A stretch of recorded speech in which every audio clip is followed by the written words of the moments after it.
안녕하십니까. 계속해서 대구에서 전해드리겠습니다. 대구와 경북 지역은 오늘 대체로 맑은 가운데 경북 동해안에는 밤에 비가 조금 오겠습니다.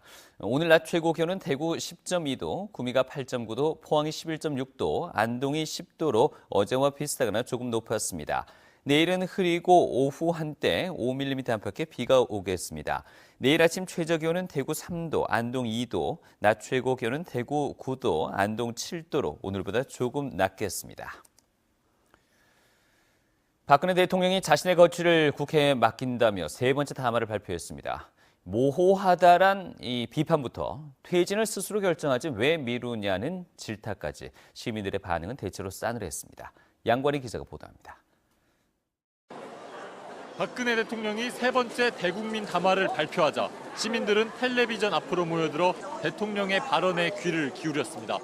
저는 제 대통령직 임기 단축을 포함한 진퇴 문제를 국회의 결정에 맡기겠습니다.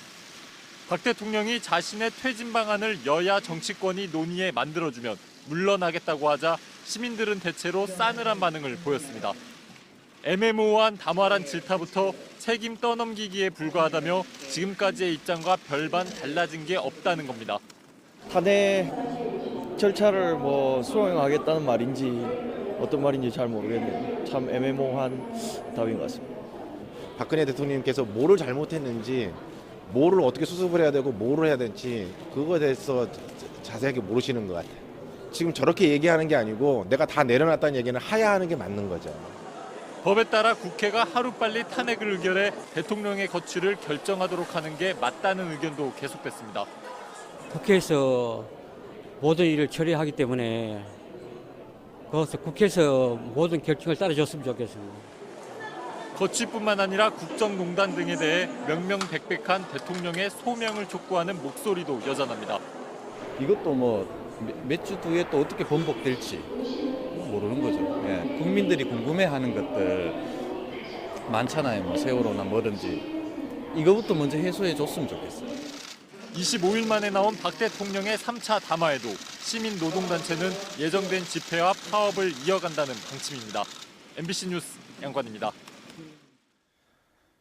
경북교육청이 교육부의 결정에 따르겠다는 입장이어서 경북 도내 고등학교 가운데 67%인 128개 학교가 국정 역사 교과서를 내년부터 사용할 것으로 예상됩니다. 중학교는 도내 271개 학교 가운데 6%인 16개 학교가 1학년에 역사 교과목을 편성해서 역시 내년부터 국정 교과서 수업이 시작될 것으로 보입니다.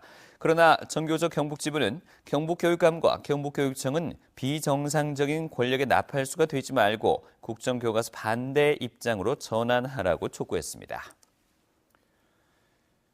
경북혁신교육연구소 공감은 성명을 내고 국정역사 교과서는 독립운동을 축소하고 박정희 정부의 독재 미화, 재벌 미화 등 박근혜 효도 교과서에 불과하다며 당장 폐기할 것을 촉구했습니다.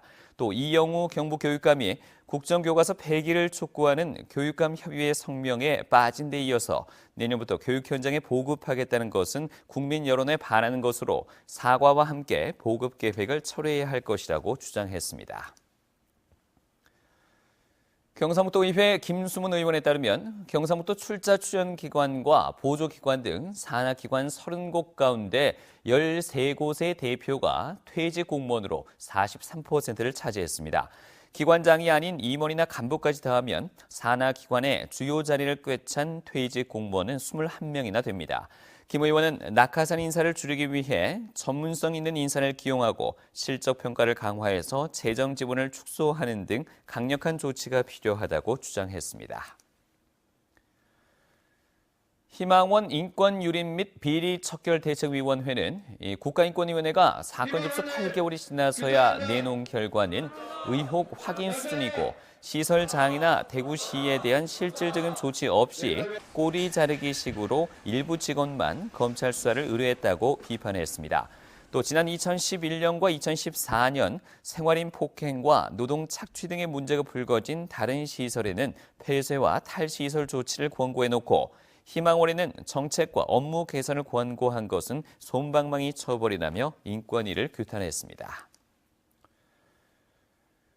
대구지방법원 김천지원은 지난 4.13 총선에서 허위 사실 공표 혐의로 기소된 구미을 새누리당 장석춘 의원에게 허위 사실 공표가 선거 결과에 큰 영향을 미치지 않은 점을 참작했다며 벌금 80만 원을 선고했습니다.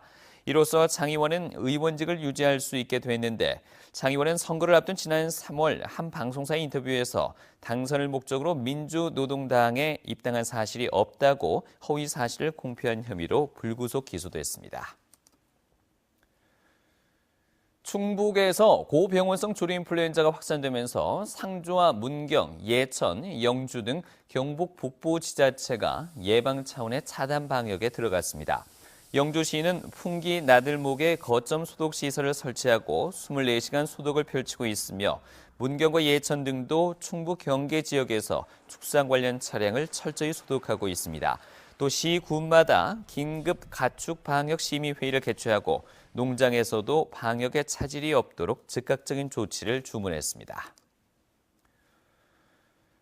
한편 경상북도는 조류 인플루엔자가 확산됨에 따라 감염 우려가 높은 조류의 포획을 비롯해 야생 조류 먹이주기 행사를 중단하고 각종 수렵 도구 소독을 강화하기로 했습니다. 특히 고병원성 AI가 나온 야생 조류인 흰뺨 검둥오리 사냥을 금지하기로 했습니다. AI 위기 경보 단계를 경계에서 심각으로 높이거나 경북도 내에서 AI가 발생하면 바로 모든 조류 사냥이 금지됩니다. 지금까지 대구에서 전해드렸습니다. 고맙습니다.